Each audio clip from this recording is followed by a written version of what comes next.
Morning, Glory America. Bonjour, hi, Canada. It's Hugh Hewitt from France on my last day broadcasting from France with Generalissimo at my side, who has gone 100% native, as we will show you now. He's Pierre with his Evian and his mustache and his beret. He totally lost it, lost his mind. And but he's been very helpful in getting us on the air because it's actually kind of tricky to do this from a boat. And I really want to thank my guest co-host all week long, Ed Morrissey, who is in Texas. And Edward, we both want to thank you. You've been so patient all week long. You've got us on the air each time. Even though you were unnecessary, you were a lot of fun to hang around. Yeah, exactly. And, it was wonderful and super having you. So I'm not going to waste any more time thanking Adam and Ben and everybody else who made this happen, including Alma Waterways and Wayne, who's in the front row, and Amy and George, who's in the back row, and all the tribbles who are listening and encouraging us or throwing tomatoes, as the case may be. Let's go right to Joe Biden in the Roosevelt Room yesterday, because this is the rundown. We do want people to hear what the President of the United States had to say. Cut number 2, this is the first amazing thing the President said yesterday. I think what you're seeing is enormous growth in the country that was affected by everything from COVID and the COVID blockages that occurred along the way. So, Edward, the economy contracted by 1.4% on an annualized basis. So the president comes out and says, I think what you're seeing is enormous growth in the country, to which you respond? No, we're not seeing. It's neither enormous growth nor is it. I mean, this is almost Orwellian. You know, contraction is growth, and this isn't really a COVID-related issue. It is an export-import imbalance, which got really bad for some reason in Q1. We were having more COVID issues in Q4, and yet we managed to increase exports by, I think, 23% in Q4. And actually contracted 9.6% in Q1. That is really what did it, because the level of import increase was about the same between Q4 and Q1, around 23%. And you have to understand that exports boost GDP, imports subtract from GDP. So when you've got like 37 37-point gap between the two, it's going to make your GDP look bad. Now, the other fundamentals didn't look bad. I mean, business investment dropped off a lot, but it was still up 2.3%. Consumer spending was up 2.5%. I mean, those aren't bad numbers, and I don't think that we need to hit the panic button on this. But I do wonder what the Fed's going to do after having seen this. I'm praying we don't hit the panic button, because I think right now, if I had capital, I would be buying Apple and Amazon, both of which got slaughtered in the market yesterday. And I want to go down to the Financial Times. The two stories on Apple and Adam were that Apple executive warned it could sustain a hit of up to $8 billion in the current quarter. They're down a lot today. Amazon got even more slaughtered, recording its slowest ever revenue growth in the first quarter amid a drop of online retail sales and heavy costs. These are America's preeminent companies. If I had any nickel I've got, I'm buying these two on the dip today, because this is the nadir, I hope, because if it gets worse from here, it's going to be bad. But let's go back to the president. Cut number 3 in the Roosevelt Room yesterday. Well, I'm not concerned about a recession. And I mean, you're always concerned about a recession, but the GDP, fell to 1.4%. But here's the deal. We're also had last quarter consumer spending and business investment and residential investment increased significantly. Ed Morrissey, I'm going to play 2 more because we can't do them one at a time. We'll run out of time. I'm not concerned about a recession. Of course, you're always concerned about a recession. Cut number 4. This is just another reminder of the imperative for Europe and the world to move more and more of our power needs to clean energy. In the United States, we're doing that right now. Last year, we developed more solar, wind, and battery storage than any year in our history, enough to power 56 million American homes. Just cut it off, Ben. There's no sense listening. It's wandered off onto his clean energy talking points. Everybody in Ukraine is being shelled in Kyiv last night. Everybody in the world is worried about nuclear war. And I'm sure they're all talking about green energy in Ukraine. That's what they're worried about the most. One more cut, Ed, and then I'm going to have you summarize what that experience was yesterday. This is the worst really maybe the worst Joe Biden cut of the last year and a half, cut number 5. In addition to this supplemental funding, I'm also sending to Congress a comprehensive package of that will enhance our underlying effort to accommodate the Russian oligarchs and make sure we take their ill-begotten gains. We're going to accommodate them. We're going to seize their yachts, their luxury homes, and other ill-begotten gains of Putin's kleptocracy and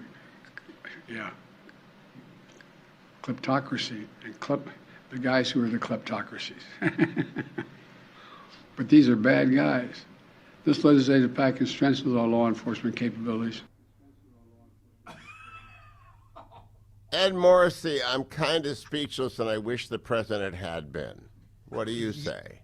This is reading off a teleprompter. This isn't even this is not even an extemporaneous response to a question.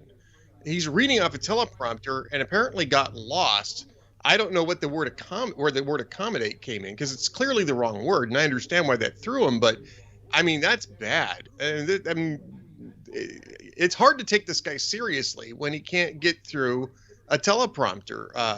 He's clearly and being when you don't know to run away. Yeah. To quote Monty Python, run away. If something's wrong with the prompter and you've gone off script and something is screwed up and you know you're making a mistake, just the first rule will stop digging. Let's go over to Nancy Pelosi, who had her own press conference. These are people running our country. Cut number 6. Here's the thing. There are many aspects to this, but the price of gas and the price of oil have an impact on the price of many other things, including the price of food. So lowering cost at the pump, lowering cost at the kitchen table, that's what Democrats are about. And again, we're going to be getting down this path with very serious legislation. Well, Ed Morrissey laughed involuntarily, and so that wasn't in the script, Ed. You just laughed involuntarily. Listen to this. She keeps going. Cut number 7. Do you think that the public is blaming Democrats or will continue to No, blame Democrats? I don't think the public is blaming Democrats. I think they're blaming the oil companies. They will blame all of us if we don't do something about the fossil fuel industry. But they won't take that out on your side on the midterms, even if you pass this bill and prices don't get back. No, why would that we say that? I don't think what you're saying is making very much sense, frankly. I mean, in all fairness, we're friends. Okay. Candor is part of our friendship. Ed Morrissey, that's the president. I got one more. We got time. Chuck Schumer, cut number 8. Democrats are focused like a laser on developing and passing legislation to lower costs and improve Americans' daily lives. It is our top priority, and higher gas prices is the place where Americans feel it the most.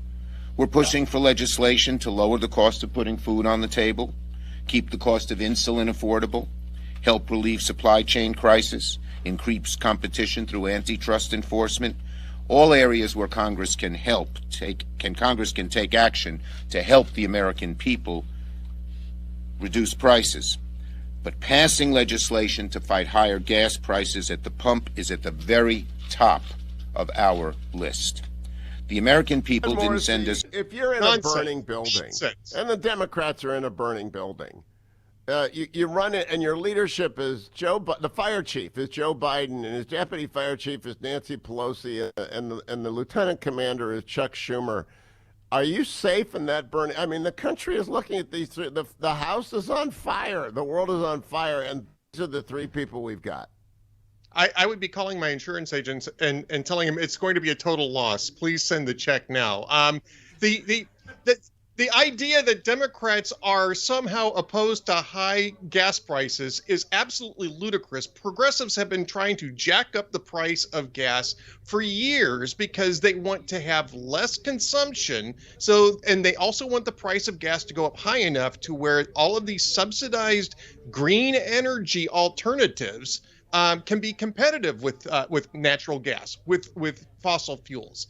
And this is their dream scenario. Now that they're on the hook for it, though, all of a sudden we're all about low prices in the Democratic Party. They're gonna get wiped out. What's the line out of Raiders of the Lost Ark? We have top men on it. So who exactly? Top here's my final for the rundown today. There's nothing you can do except go on to Twitter and follow Ed Morrissey, follow Radio Blogger, and follow me. Once again, I've been proven my followers are rocketing up again. Did it happen to you too, Ed? Overnight, it goes up another significant number as somehow they're opening up the filters. So I want everybody in the Hugh Hewitt audience to realize that Twitter is back to actually allowing you to come and follow the people you hear on air. We will bring you the news. You can trust us, but you got to follow us on Twitter. You won't get blocked. You won't get muted. Just head to Hugh Hewitt on Twitter, Ed Morrissey on Twitter, Town Hall Review on Twitter, at Radio Blogger on Twitter, and do it today before they change their mind. Official film critic of the Hugh Hewitt Show, Sonny Bunch, a question or two as well. Sonny, I have been in France for 2 weeks, and I have no idea what the news is from Hollywood, in the screens, in the theaters, and so I'm going to leave it to you to bring us up to date, and Ed can interrupt your monologue, if he has a question or comment, but I have no idea what's happened or if I should care about anything. Oh, well, that must be nice, just being able to unplug, get away to France for a bit. I envy that. So last week I had briefly mentioned the new Nick Cage movie, The Unbearable Weight of Massive Talent, a sort of meta comedy in which Nick Cage plays a character called Nick Cage. Nick N-I-C Cage plays N-I-C-K Cage. Get it? It's slightly different. I had said that it was getting good reviews, and people seem to like it, so I'm sure it's fine. I will be honest. I saw it last weekend after our chat, and I did not love it. I was not impressed by it. I am a big Nicolas Cage fan, as you know. I was very, very high on Pig, one of my favorite movies of last year. But this movie does not work for me. It did not work for me because it is just not. It is a very kind of straightforward studio comedy where all of the best jokes are in the trailer.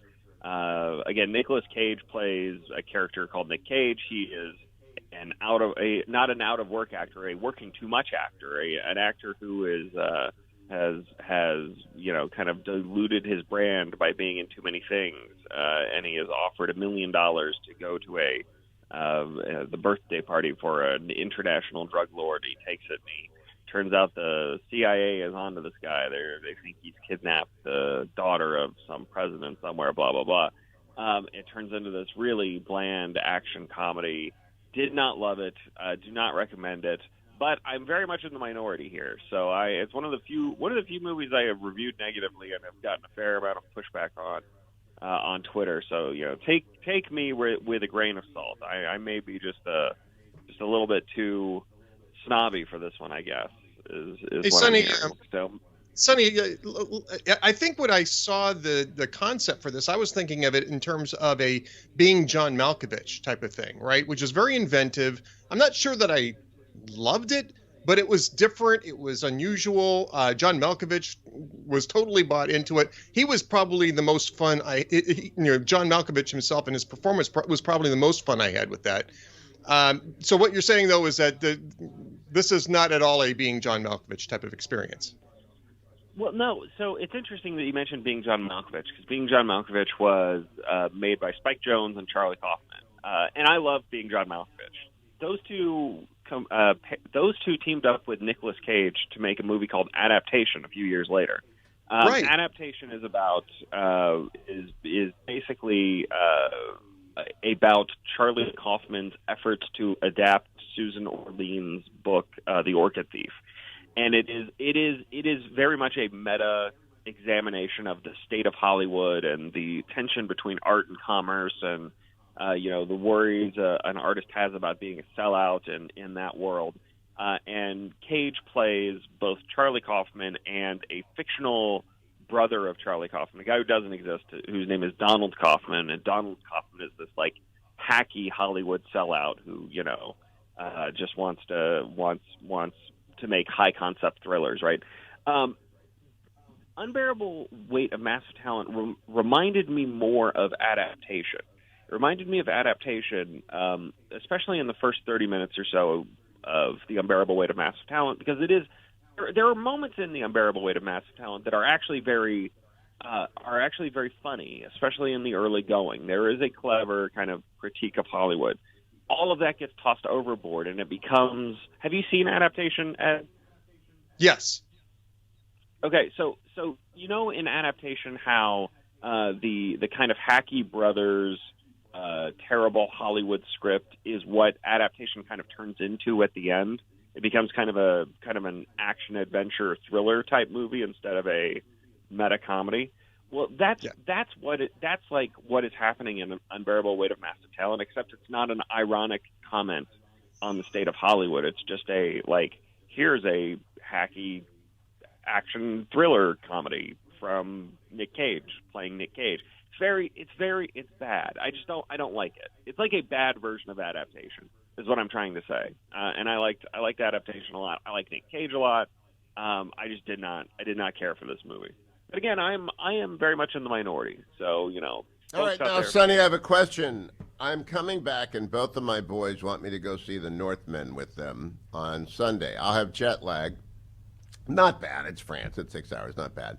But I recall dimly that you said something about it, but I can't remember whether you gave me a thumbs up or a thumbs down. So I don't want to have you in a failure to warn by misremembering. What sayest Sonny Bunch about Northmen? Well, I gave it a mixed positive review, and Hugh, I think you're going to have some issues with this because it is ultra violent. It's a movie that is very much in love with its violence. I can't remember if it's ultra violence you don't like or just scariness in terms of. I don't like horror movies. I don't like screwing around with the occult. Okay, well, yeah, this doesn't have a lot of that, though. There are some witches. There's some Scandinavian witches. There is a little bit of witch play and that sort of stuff here. So I don't, but no, it's not a horror movie exactly. It's just it's a very, very violent historical epic. I described it as art house Conan the Barbarian. I mean, it's an arty movie. It is a okay. So to fill in your blank, Sonny, Hugh Hewitt's view is that the devil's a serious business, but it's the Christian devil, and I don't really, and the Judeo-Christian devil. I don't like horror movies, and I don't like occult movies, and the rest of this stuff. Pagan Norse gods, they don't bother me. The Marvel bad guys don't bother me. I just don't like horror movies that depend upon people getting in touch with poltergeist. There's a very specific biblical injunction against that stuff. Yeah, no, I don't think you have anything to worry about there. With this movie. Yeah, violence doesn't bother me. I deal with Dwayne every day. So is there anything on reality TV that we have to deal with? Oh, the international symbol for water. Okay, go ahead. Oh, I don't know. You know what I've been really enjoying is the HBO Max series Tokyo Vice. Is really, really good. It is executive produced by Michael Mann. It stars Ansel Elgort as a American who is a journalist. His name is Jake Adelstein. He's the first, Gaijin foreigner to work at this big Tokyo newspaper, and he is trying to uncover a plot that involves the Yakuza and their Sonny, this raises a meta question, and I've got 3 minutes to ask you on it. My son loves this, and you like it. And I wonder, do you think there is a vast Grand Canyon in movie taste between boomers and those who came after us? I'm a late boomer, so I'm not like an ancient boomer. I'm a class of 1956 boomer. Do you think movie tastes are just dramatically different between your generation, Edward, and my generation? Well, I do think. I mean, the younger generation always likes stuff a little bit differently than the older generation, right? Have you watched it? Are you not a fan? No, but my son really wants me to. But Yakuza, I thought, oh gosh, another. Yeah, I like Pinky Blinders or Peaky Blinders, but another crime thing, another one. I mean, it's not. I don't think it's much like Peaky Blinders, really. I think it's more of a.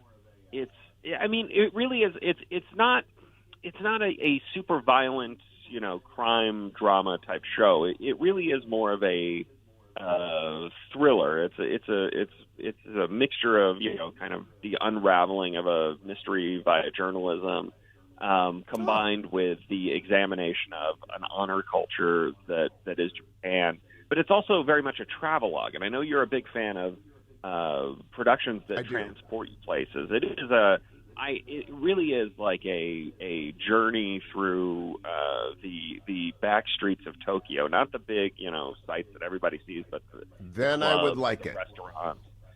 It's great. It's also it's just a great like food porn, watch porn, suit porn type show, right? Like it is a. That's why I love Pig. To reference back, I loved Pig because I don't know Oregon at all or that culture, and I thought Pig took us into places, both the food world and the Portland world, that we would never have gone, but for the fact that movie existed.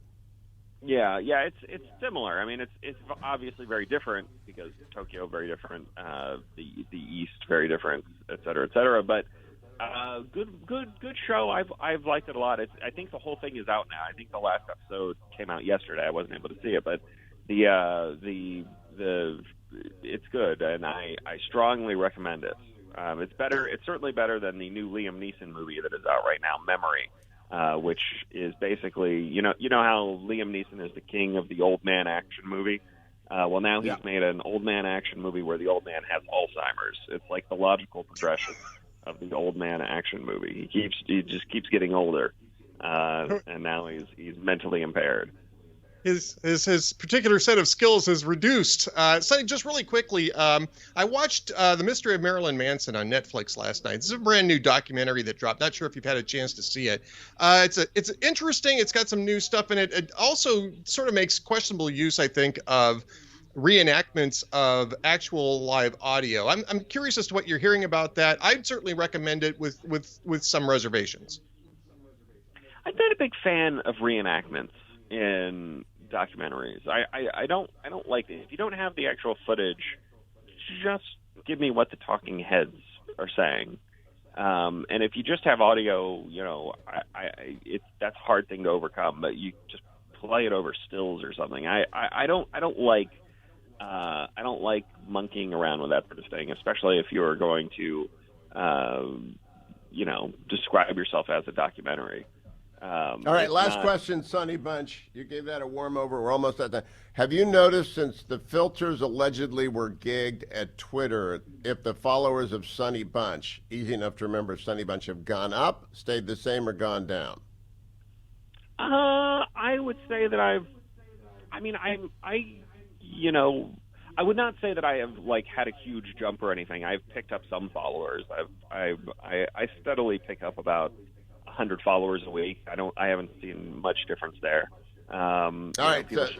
People obviously should be following me on Twitter at Sonny Bunch, but if at Sonny Bunch, and they should be subscribed to your two podcasts, which are wonderful. Sonny Bunch, The Bulwark Goes to the Movie, and Across the Movie Aisle. Both of them are podcasts. You should subscribe. You should comment. And thank you, Sonny. Ed, do you run a podcast? Do you have a podcast that we should have people subscribe to? What is it? I do. It's the Ed Morrissey Show podcast. It drops on Tuesdays and Thursdays. You can subscribe at Spotify, iTunes, or Apple Podcasts, YouTube. The Town Hall Media Player has it as well. You just go to hotair.com, click on Ed Morrissey Show at the top. And it's like subscribe to the Hugh Hewitt Show, highly concentrated Hugh. Get it all in one place and just get it up. Joined now by the poet laureate of the Hugh Hewitt Show, Tarzana Joe. Joe, you're on with Ed Morrissey from France, and I've got to pay you the ultimate compliment. A number of listeners on the Hugh cruise have gotten poems from you, and we sat around last night and we were all praising you with high praise and how you are actually America's poet laureate, not merely the poet laureate of the Hugh Hewitt Show. No wonder my ears were burning last night. But it's a good thing. But as a poet, Hugh, I'm a contrarian. It's a very good thing. It is a great thing. When you say good morning, I say I have to think about it. So I'm wondering if this, what will this do to my ego? Not much. Okay. Don't worry. There's no stinger. It's not a trick. There's no trap door. Just everyone was saying. I was waiting for the anvil to There's no trap door. Everyone was actually saying he's a great poet, and he did a great job at the reunion, the wedding. People were tearing up. They were talking about Tarzana Joe at Reagan.com and urging everyone else to buy a poem from Joe. Don't worry, Joe. I wasn't one of the ones praising you. Go ahead, versify away, Joe. Now you've got the pressure on. There's the tripwire. All right, here's the poem. I never drove a Tesla, though others have adored it, for the very simple reason that I never could afford it.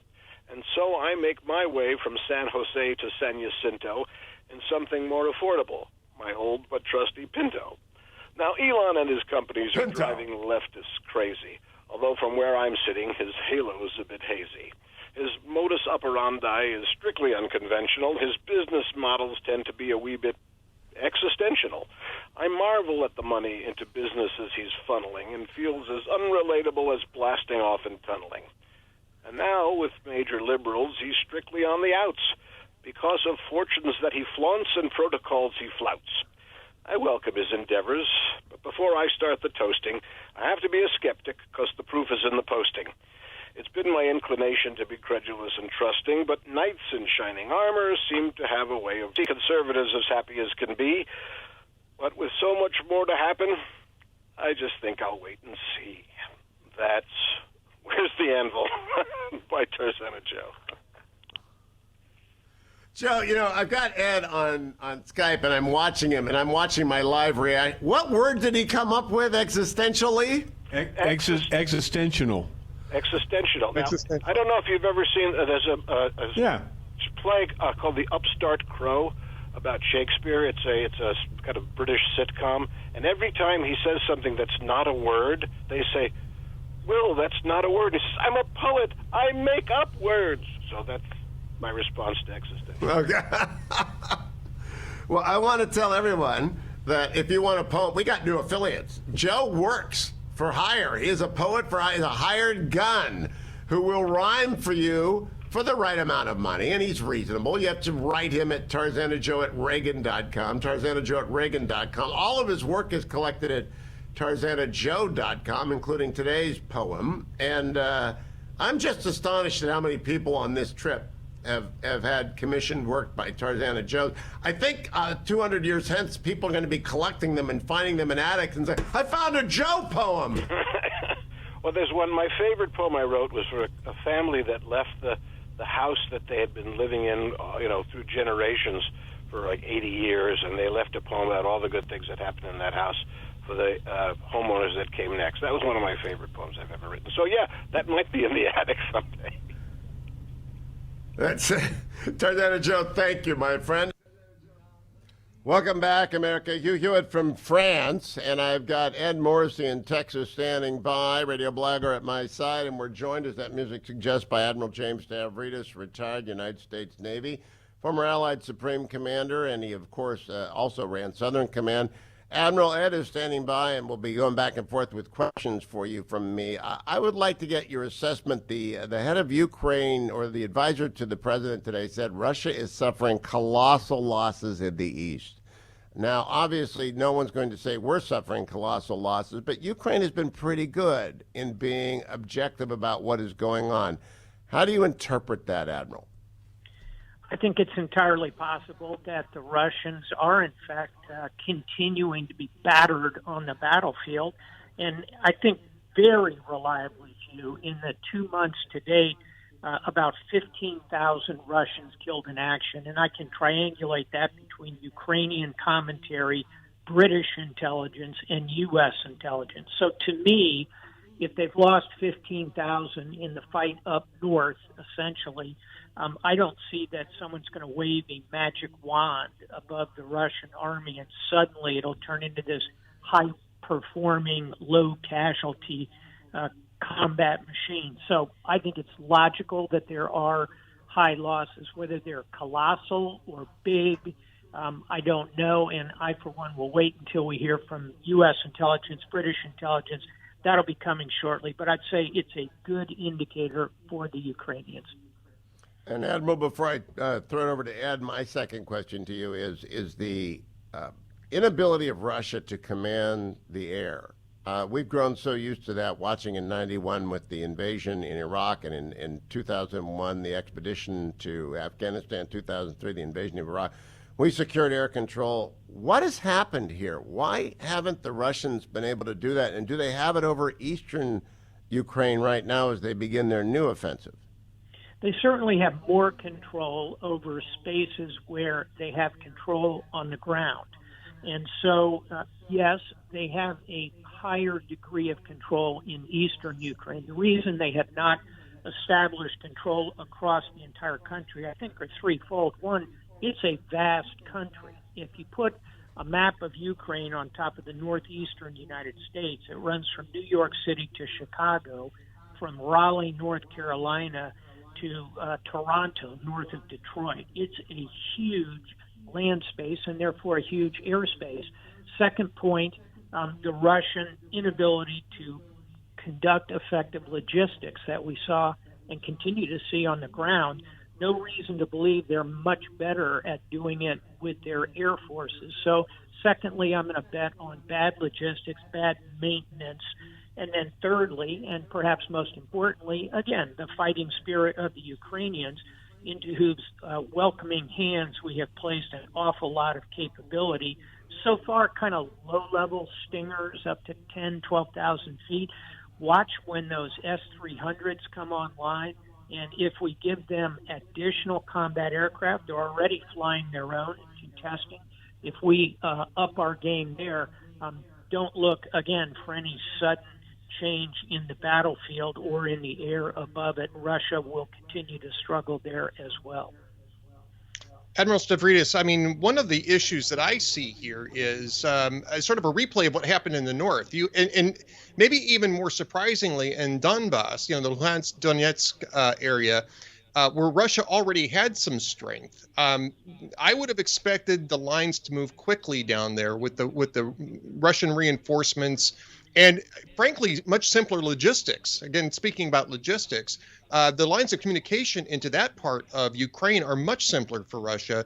And yet, from what I'm seeing, and maybe I'm not getting the up-to-date picture here, what I'm seeing is that the lines really aren't moving very fast down there. Does this suggest that they're running into the same problems that they had in the north? And how long can they keep pushing before the Ukrainians simply outlast them down there and start shredding whatever forward units get stuck? First, your assessment is correct so far. I think we do need to give this new offensive kind of, if you will, invasion 2.0. Let's wait another week or so, because that's when we'll really be able to tell if the Russians have improved the points you correctly mentioned, Ed, notably the logistics. But here's I think, a very important additional point, which is that you can surge logistics, you can improve your tactics, but you can't surge leadership onto a battlefield. And thus far, we haven't seen a shred of leadership out of the part of the Russians. This is why Putin brought in General Nikolaev, the so-called butcher of Syria, hoping to inject some enthusiasm in his troops, which has been very lacking thus far. So even if they fix those kind of problems, I think we're going to see continued leadership challenges. And then finally, back to the question Hugh asked a minute ago, Ed, about control of the air. It's not just controlling the airspace. It is combining effects. In other words, creating real synchronous activity, real symmetry between your air forces, your ground forces. That's what's been lacking. The U.S. military calls it combined arms. The Russians have shown little ability to execute that. So bottom line, when I put all that together, I'd give it another week. But certainly the early indications are that there is not going to be a sudden, miraculous new Russian capability on display here. Admiral Hugh again. We have seen the headlines that in Moldova there is this breakaway region, Transnistria, which you've probably been to since you've been to everywhere in the world, or you've been close to it. And I'm curious as to whether or not you think NATO ought to be doing to Moldova what I wish they had done vis-a-vis Ukraine 6 months ago, which is to begin to forward position supplies that Moldova will need if they become Putin's next target. I know that's 3 moves down the board, but ought we to be equipping Moldova to do what Ukraine has done? Is there enough time to do that? Yes and yes. And a third yes would be, I have been to Moldova. I've been to the capital just now, and I've been around the country. I've been on the border, if you will. It's kind of a faux border between Moldova proper and this Transnistria, which is the breakaway segment that Russia is in control of. I think it would be prudent to increase level of NATO activity with Moldova. And when I was Supreme Allied Commander 8-9 years ago, we were doing so. We had a very partnership level relationship with Moldova as a general proposition. The Moldovans, who kind of look toward Romania as a partner nation, they have a lot of interconnected culture and history.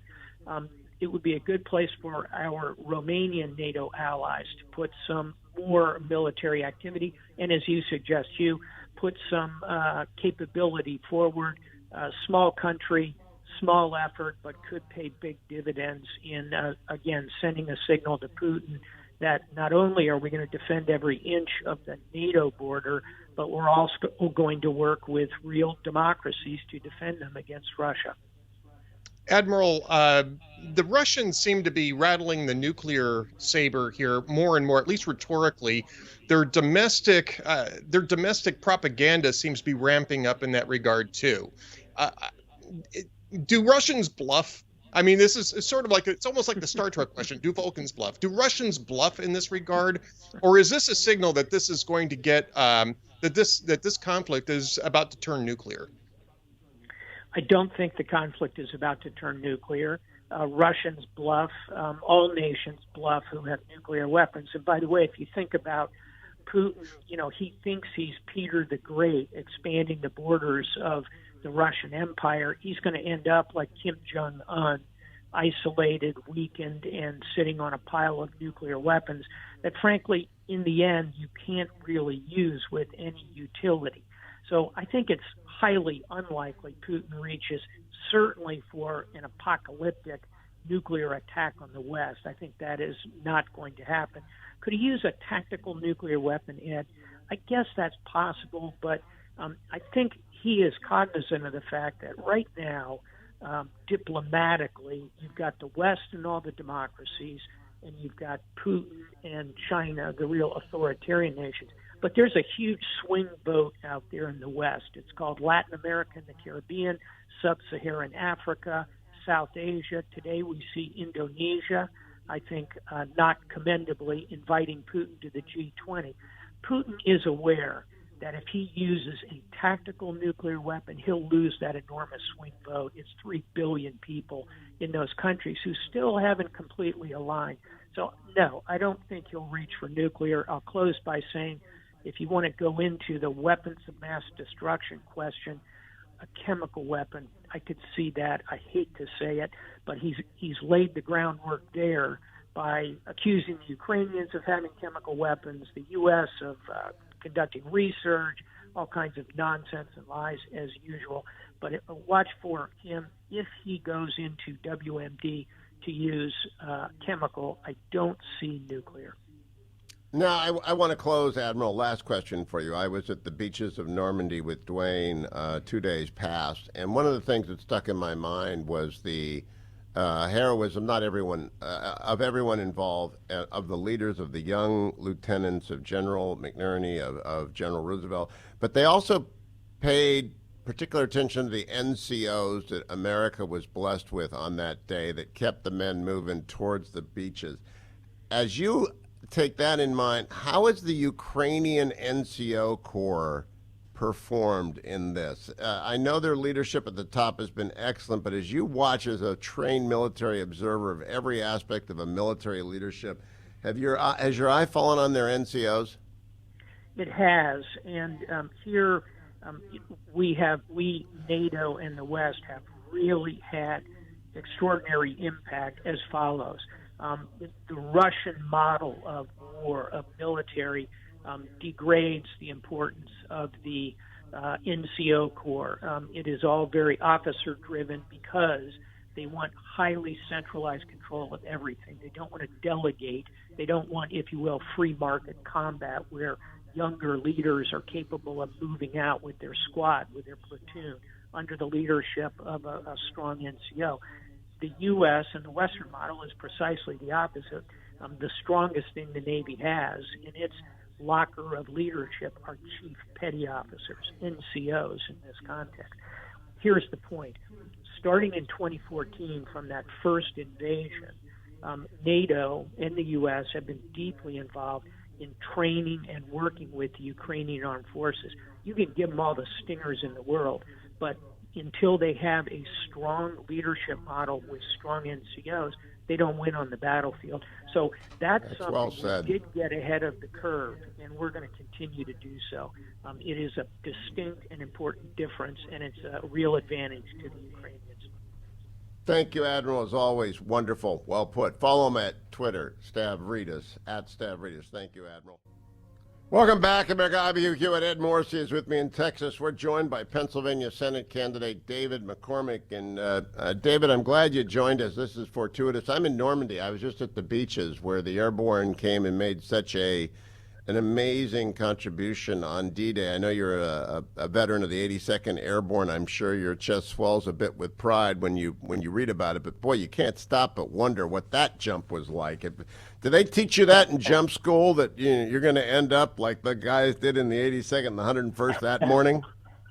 Well, those guys are our heroes. You know, if you go to Fort Bragg and go to all the different drop zones, they're all named after the different drop zones in Europe when the 82nd came in on D-Day. And those guys are heroes. They're an inspiration to us all, no doubt about it. They really were. So, David, we're in the closing sprint. You're my last Pennsylvania Senate candidate to talk to before the voting is underway, I think, absentee. How does the campaign look to you, and what's your closing kick message before I turn it over to Ed? You know, it feels good to me. It's going to be very close. The polling has Mehmet Oz and I in a tie, and you know, the 30% of the voters are undecided. And so the closing pitch for me is: listen, couldn't be more important. This race will determine what conservative goes to Washington to represent Pennsylvania, whether we have someone who can fight for the key issues that Pennsylvanians care about, and also someone who doesn't need on-the-job training. And so I'm presenting myself as a guy who's battle-tested in the military and combat, created jobs in Pennsylvania, and someone who's Pennsylvania true. Yeah, I grew up in Pennsylvania. I'm seventh-generation Pennsylvanian, and someone who's a real America First conservative. And I've put America first from the time I joined the Army at 18. And so that seems to be resonating. I had Mike Huckabee in yesterday. He came in and endorsed me, and we did a big meet and greet and a big rally at a VFW, and it was the best of America. It was a great day. David, what's going to be the message about how you're the best candidate to beat the Democrats? Because obviously, I think when Republicans are going to be trooping to the polls here for the primary, they're going to be looking at Fetterman and saying, who's going to be the guy who's going to knock this guy off? Well, listen, I mean, the thing with Fetterman and the Democrats in general, they're going to have to defend their ideas. And Fetterman's an avowed socialist. He is someone that has gone to a set of positions that are very outside the norm in Pennsylvania. And I'll go as an America First conservative, and whether it's the issue of the economy and a 40-year high in inflation, or whether it's energy policy, which has been a disaster under Joe Biden and the current Governor Wolf, for Pennsylvanians, or whether it's the open border, which has led to a real fentanyl crisis in Pennsylvania, Fetterman will have to defend the policies he's representing, and he won't be able to do that. So the most important thing is to fight on ideas, and then profile-wise, listen, this is a guy who is a large man, a 6'8" guy with tattoos. He sort of looks like a badass and presents himself as such. And he's a guy that had a trust fund and went to Harvard. And I like the matchup of a guy who grew up in Pennsylvania, baling hay on the farm, and went to West Point in the 82nd Airborne and Ranger School in combat, and and then went and created jobs as opposed to worked in the government his whole life. So that's the contrast that I would create on both ideas and leadership, and the kind of leadership I can bring to Washington. The thing that's also obvious is that many Democrats in Pennsylvania are deeply concerned about the direction of the Democratic Party. So not only getting a great turnout for Republicans in the general, but those conservative Democrats, and you know, Hugh, there's lots of them in Pennsylvania. They're a real opportunity for me as well. All right, last question, David McCormick. It's on my mind again. I don't want to embarrass you. You are the recipient of the Bronze Star for your role in 1991. And so I kind of incline towards people who do that. When you look back at the war in 1991 versus the war in 2003, ought we to have followed the model of 1991 when we invaded in 2003, which is do the job and get out? Yeah, absolutely. I mean, I think that use of American power is very much in line with how I see America's role in the world, which is we walk softly but carry a big stick. When we go decisively. We go with the economic and military power of the United States, and we go on the side of American interests. And I think that model of what happened in 1991 is the kind of model that I'd want to see us take our leadership in the world when I'm in the U.S. Senate. And as for the Bronze Star, listen, I'm really proud of my military service, but I never speak about it that way because you're right where the heroism happens, and so I'm always so proud to have served in our military. But there's so many brave men and women and so many brave Americans that I never want to highlight that because there's so many I admire. I know that, David, but I also know that the real heroes never tell you that they're heroes. So thank you for your service in the 82nd. Ed Morrissey, I can't talk to you. I'm going to go talk to Ed, to Larry Arnn. I want to thank you as well for just 2 weeks of wonderful service. Generalissimo, Adam, and Ben, thank you all. We will be back.